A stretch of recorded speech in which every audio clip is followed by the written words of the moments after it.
Redefining Wealth, the Stoic Path to True Richness. Introduction. What does it truly mean to be wealthy? Is it the size of your bank account, the luxury of your possessions, or the prestige of your social status? These questions have puzzled humanity for millennia, but perhaps no philosophical tradition has offered more profound and practical insights than Stoicism. Founded in Athens around 300 BC, Stoicism presents a radical perspective on wealth that resonates powerfully in our modern age of consumerism and social comparison. The Stoics didn't equate wealth with material abundance or external markers of success. Instead, they saw true wealth as an internal state, a condition of self-sufficiency, moderated desires, and inner freedom. The Stoic view offers a refreshing alternative in a world where we are constantly bombarded with messages equating happiness with acquisition. It challenges us to look beyond the superficial trappings of wealth and consider what truly enriches our lives.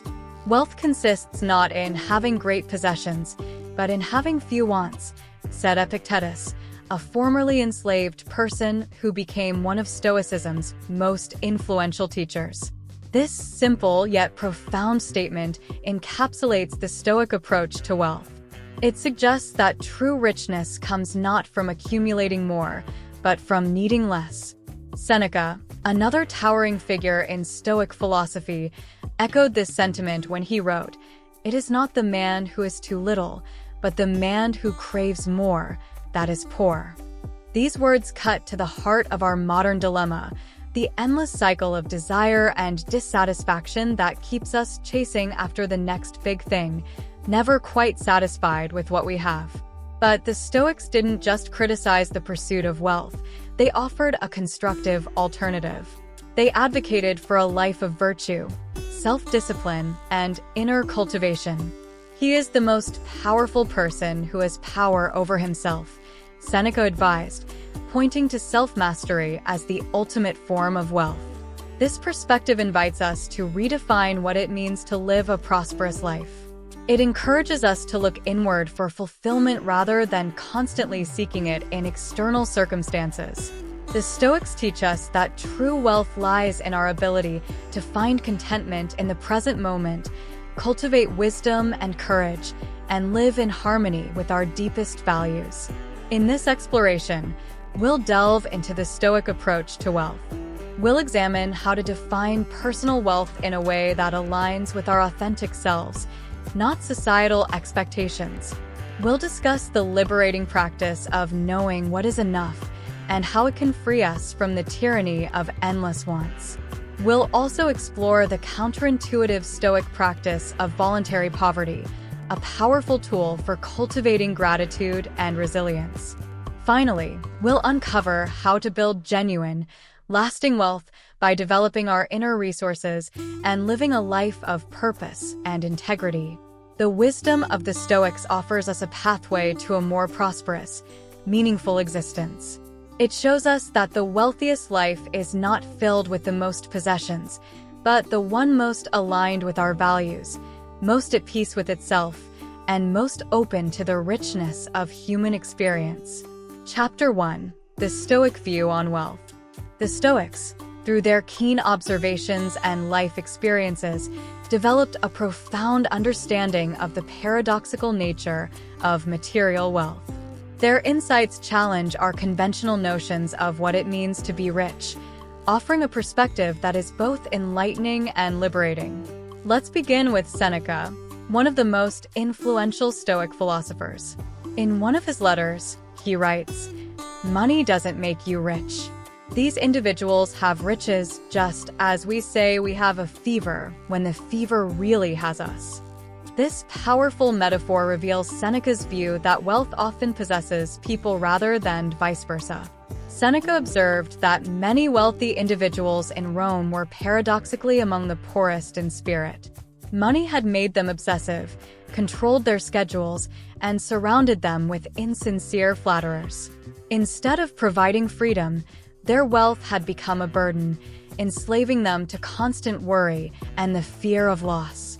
This idea is echoed in another of Seneca's quotes, It is not the man who is too little, but the man who craves more, that is poor. Here, Seneca points to the greedy nature of desire. No matter how much wealth one accumulates, one remains spiritually impoverished if the craving for more persists. Epictetus, another towering figure in Stoic philosophy, shared this perspective. A formerly enslaved person who gained his freedom and became a respected teacher, Epictetus had a unique insight into the true nature of wealth and liberty. He once shared a story about a man who had been offered a lucrative job by the Emperor Augustus. The man came to Epictetus boasting about the money and fame he would gain. Epictetus, however, was unimpressed. He responded with probing questions that cut to the heart of what truly matters in life. "I told him not to touch it," Epictetus told his students. When the man protested that he would make a lot of money, Epictetus replied, "Yes, for little in return." The man argued that many people would learn his name, to which Epictetus asked, "Are you planning to be there every time someone utters your name?" When the man said his name would outlive him, Epictetus said, "So, will a rock you carve your name into?" Finally, when the man boasted about wearing a gold crown, Epictetus delivered the coup de grace, "And they will put a crown made of roses on you for your funeral. You will look even more elegant in that." Through this dialogue, Epictetus demonstrates the fleeting and unsatisfying nature of external markers of wealth and success. He encourages us to look beyond surface-level gains and consider the true cost of pursuing wealth, the sacrifices, compromises, and spiritual poverty that often accompany it. Marcus Aurelius, the Stoic philosopher king, also weighed in on this topic. He famously said, "We all love ourselves more than other people, but care more about their opinion than our own." This observation highlights how our perception of wealth is often shaped more by societal expectations and the judgments of others than by our values and sense of fulfillment. The Stoics recognized that true wealth comes from within, from a state of inner freedom, contentment, and self-mastery. As Epictetus put it, wealth consists not in having great possessions, but in having few wants. This radical redefinition of wealth shifts our focus from external accumulation to internal cultivation. By moderating our desires, cultivating contentment with what we have, and developing our inner resources, the Stoics argue that we can achieve wealth far more durable and satisfying than material riches. These ancient insights challenge us to reevaluate our modern notions of wealth and success. They invite us to consider, are we genuinely enriched by the size of our bank accounts or the number of possessions we accumulate? Or can we find a deeper, more enduring form of richness by mastering ourselves, moderating our desires, and focusing on what truly matters in life? The Stoic view on wealth offers us a path to freedom from the endless cycle of desire and dissatisfaction, freedom from the tyranny of others' opinions, and freedom to live a life aligned with our deepest values. In embracing this perspective, we open ourselves to a form of wealth that no market crash can diminish and no thief can steal, the wealth of a life well lived. Chapter 2: Defining Personal Wealth. In exploring the Stoic perspective on wealth, we now turn to a crucial concept: defining personal wealth. The Stoics recognized that true richness is deeply subjective, extending beyond mere financial abundance. Let's begin with a powerful quote from Epictetus: "Wealth consists not in having great possessions, but in having few wants." This statement encapsulates the Stoic approach to personal wealth. It suggests that our richness is not determined by what we own, but by our relationship to our desires. Consider for a moment what a rich life means to you. Is it the freedom to travel the world? The ability to spend quality time with loved ones? The opportunity to pursue meaningful work? Or is it the simple pleasure of a quiet life, free from financial stress? The answers to these questions will vary significantly from person to person. Some may find wealth in a life of adventure and new experiences, while others may see it in the depth of their relationships or the impact of their work. Still others define wealth as the freedom to live unburdened by excessive possessions or obligations. The Stoics say the richest person is not one who has the most, but who needs the least. This perspective invites us to shift our focus from accumulation to contentment. Instead of constantly striving for more, we can cultivate satisfaction with what we already have. This doesn't mean we should abandon all ambition or desire for improvement. Instead, it encourages us to be mindful of our wants and to distinguish between what we truly need for a fulfilling life and what society tells us we should want. The Stoics also emphasize the importance of self-sufficiency in defining personal wealth. Another prominent Stoic philosopher advised, "Make yourself wealthy not by facilitating every whim, but by removing them." This suggests that true wealth comes from our ability to meet our needs and find contentment within ourselves, rather than relying on external sources for our happiness. Consider the difference between someone who needs constant entertainment, luxury, and validation to feel satisfied, and someone who can find joy in simple pleasures, meaningful work, and their own company. Who in this scenario is truly wealthier? The Stoic approach to personal wealth also emphasizes the value of intangible riches. Wisdom, virtue, meaningful relationships, and peace of mind are forms of wealth that can't be measured in monetary terms, but are invaluable to a well-lived life. As Epictetus reminds us, he is a wise man who does not grieve for the things which he has not, but rejoices for those which he has. This attitude of gratitude is a form of wealth, allowing us to appreciate and fully experience the richness of our lives in the present moment. Defining personal wealth in Stoic terms also involves aligning our definition of success with our deepest values. It's about creating a life that is rich in meaning, purpose, and personal fulfillment, rather than one that merely looks impressive from the outside. Let's take a moment to reflect on this. What are the things that truly enrich your life? What are the experiences, relationships, or accomplishments that make you feel genuinely wealthy? How might your life change if you oriented your pursuits around these sources of genuine richness rather than societal expectations of wealth? By thoughtfully defining what personal wealth means to us, we set the foundation for a truly rich life. We free ourselves from the endless pursuit of more and open ourselves to the abundance already present in our lives. Remember, in the Stoic view, the wealthiest person does not have the biggest house or the most expensive car. It's the person who has cultivated inner peace, finds joy in what they have, and lives in alignment with their values. As we move forward, let this Stoic wisdom guide us in redefining wealth on our terms. Let's aim not just for financial abundance, but for a life rich in contentment, meaning, and genuine fulfillment. Chapter 3: Knowing What Is Enough. In our journey through Stoic wisdom on wealth, we now come to a crucial concept: knowing what is enough. This idea is central to the Stoic approach to living a rich and fulfilling life. Let's begin with an old and profound statement. If you don't regard what you have as enough, you'll be miserable no matter how much you possess.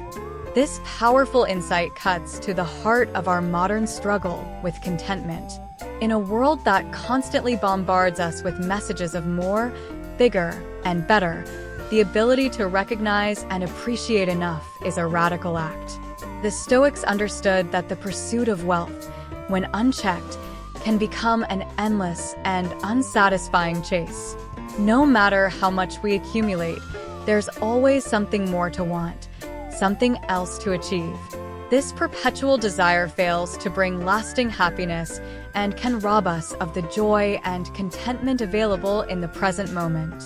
Consider the wisdom of Seneca's observations. It is not the man who is too little, but the man who craves more, that is poor. This reframes poverty not as a lack of possessions, but as an insatiable desire for more. In contrast, true wealth comes from being satisfied with what we have. But how do we determine what is enough? The Stoics would argue that it's a deeply personal question that requires honest self-reflection and a clear understanding of our values and needs. For some, enough might mean having sufficient resources to live comfortably and pursue their passions.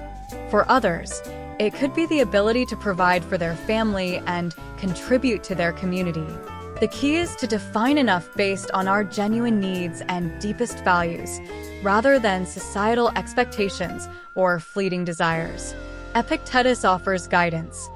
He is a wise man who does not grieve for the things which he is not, but rejoices for those which he has. This attitude of gratitude is a powerful antidote to the perpetual craving for more. By focusing on and appreciating what we already have, we can experience a richness that no additional wealth can provide. There's a well-known story that illustrates this point beautifully. At a party, the novelist Kurt Vonnegut informs his friend Joseph Heller that their host, a hedge fund manager, had made more money in a single day than Heller had earned from his wildly popular novel Catch 22 over its history. Heller responds, "Yes, but I have something he will never have enough." This anecdote captures the essence of the Stoic approach to enough. It's about not accumulating the most, but recognizing the sufficiency of what we have and finding contentment in it. Another Stoic philosopher advises, make yourself wealthy not by facilitating every whim, but by removing them. Knowing what is enough isn't just about setting an upper limit on our desires, but actively working to moderate and refine them. By cultivating contentment and practicing moderation, we free ourselves from the tyranny of endless wanting. We create space in our lives for what truly matters: meaningful relationships, personal growth, contribution to others, and inner peace. Recognizing enough also allows us to make more intentional choices about how we use our resources. Instead of constantly striving for more, we can focus on using what we have in ways that align with our values and bring genuine fulfillment. So, how can we put this wisdom into practice? Here are a few suggestions. Regularly reflect. Take time to regularly reflect on what you truly need for a fulfilling life. Distinguish between genuine needs and fleeting wants. Practice gratitude. Cultivate a daily practice of gratitude. Take time each day to appreciate what you already have. Mindful decisions. Before purchasing or pursuing a new goal, ask yourself, will this enrich my life, or am I just chasing more? Experiment with simplicity. Try living with less and notice how it affects your contentment. Consider a minimalist approach to different aspects of your life. Define success on your terms. Align your definition of success with your values, not societal expectations. Remember, in the Stoic view, true wealth isn't about having the most, but about needing the least. By knowing and appreciating what is enough, we open ourselves to a richness that goes far beyond material possessions, the wealth of a content and purposeful life. As we internalize this principle, we may find that we already have more than enough. In that realization lies a form of wealth that no money can buy. Chapter 4: Practicing Poverty. One of the most counterintuitive yet powerful Stoic practices for cultivating true wealth is practicing poverty. This might sound strange in our modern context, where we often equate wealth with comfort and abundance. However, the Stoics understood that deliberately embracing discomfort and scarcity, even temporarily, can lead to profound insights and personal growth. Let's begin with Seneca's advice on this practice.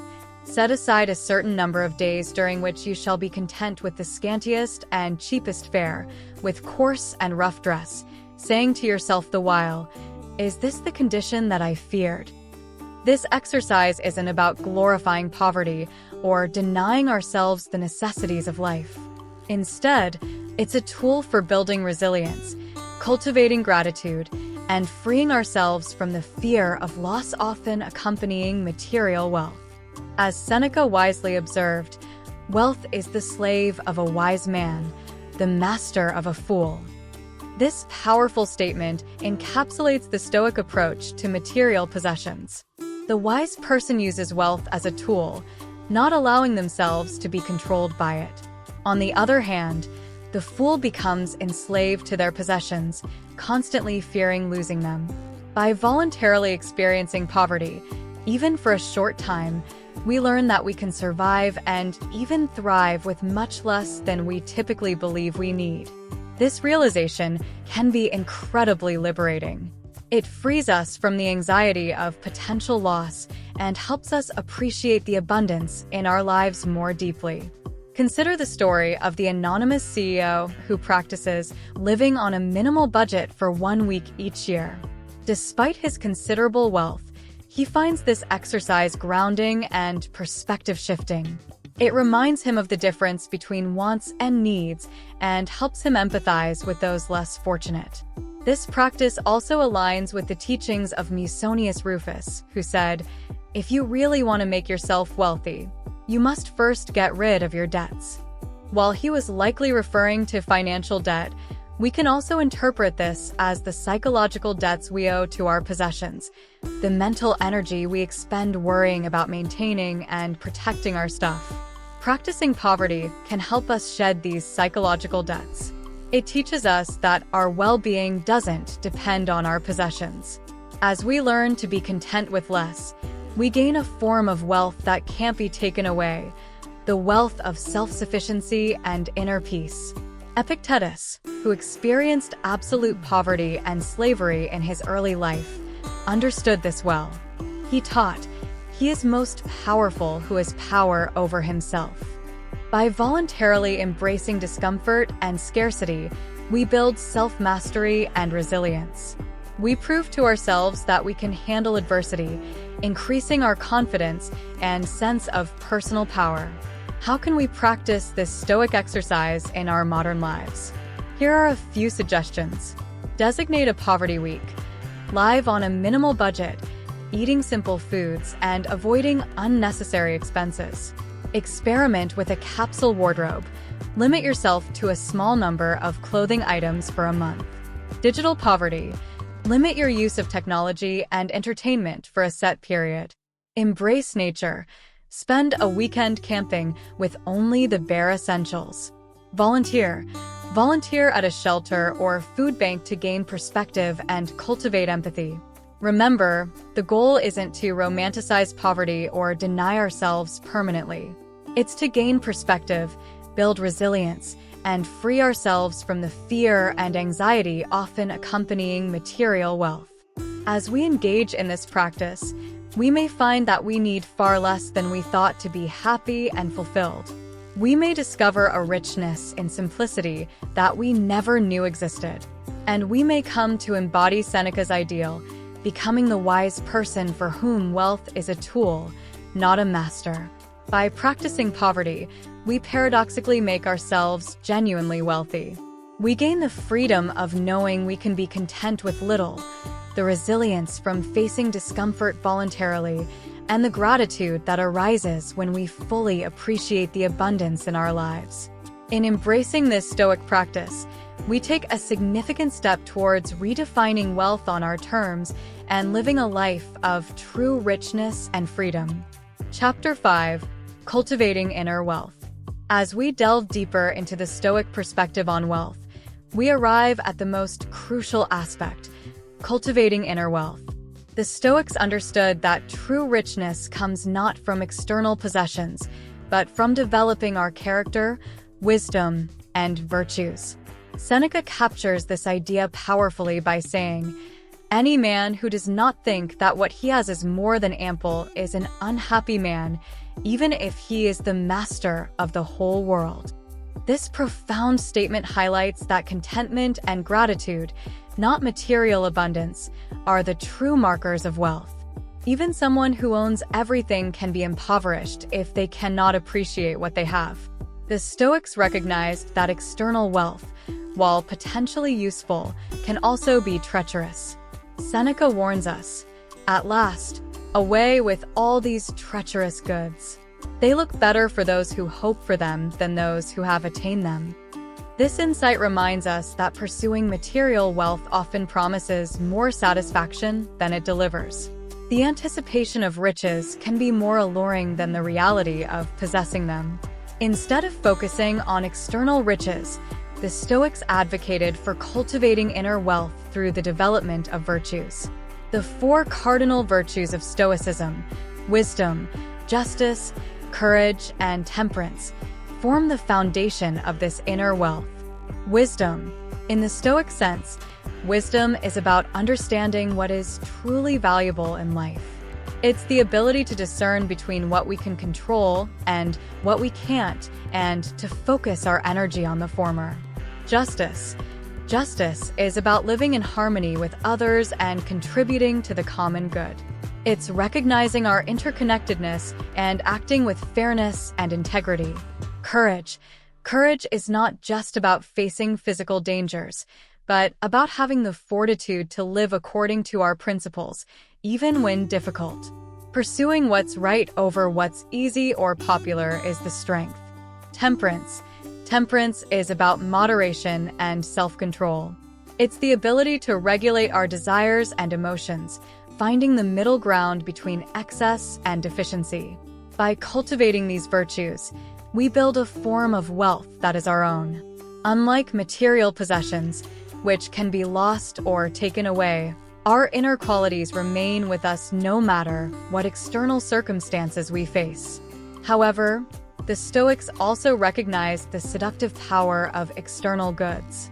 Marcus Aurelius warns, anything at all, the applause of the crowd, high office, wealth, or self-indulgence, all of them might seem to be compatible with it for a while, but suddenly they control us and sweep us away. This caution reminds us that if we're not careful, external goods can take control of our lives, distracting us from what truly matters and eroding our inner wealth. Practical steps to develop inner wealth might include regular self-reflection. Engage in regular self-reflection and journaling to understand your values and motivations. Mindfulness practice. Cultivate mindfulness to develop awareness of your thoughts and emotions. Philosophical study. Engage in philosophical study and contemplation to deepen your understanding of life. Seek challenges. Seek out challenges that help you develop courage and resilience. Practice kindness. Practice kindness and service to cultivate a sense of justice and connection to others. Remember, in the Stoic view, the wealthiest person is not the one with the most possessions, but who has developed the most incredible mastery over themselves. It's the person who can find contentment in any situation, acts with integrity regardless of the consequences, and contributes positively to the world around them. By cultivating inner wealth, we free ourselves from the endless pursuit of external validation and material accumulation. We discover a form of richness that is enduring, fulfilling, and entirely within our control. Conclusion. As we conclude our exploration of the Stoic perspective on wealth, I hope you've gained valuable insights into redefining true richness. We've journeyed through the Stoic teachings on inner freedom, contentment, personal values, knowing what's enough, practicing poverty, and cultivating inner wealth. These timeless principles offer a compelling alternative to the relentless pursuit of material wealth in our modern world. They remind us that genuine richness lies not in what we own but in how we think, act, and engage with life. I encourage you to apply these Stoic ideas in your own life. Reflect on what wealth means to you and how you might foster more contentment and inner richness daily. Remember, it's about balance, using wealth as a tool, not letting it master us. If this resonates with you, explore further. Dive into Stoic literature, both ancient and modern, and please share your thoughts. How do these ideas connect with your life? What challenges do you anticipate? If you found value here, consider subscribing for more explorations of philosophy in everyday life. Your support helps us continue this work. Thank you for joining me. In the words of Seneca, the greatest wealth is a poverty of desires. May you find richness in simplicity, strength in self-mastery, and fulfillment in living your values. Until next time, live well and prosper in the truest Stoic sense.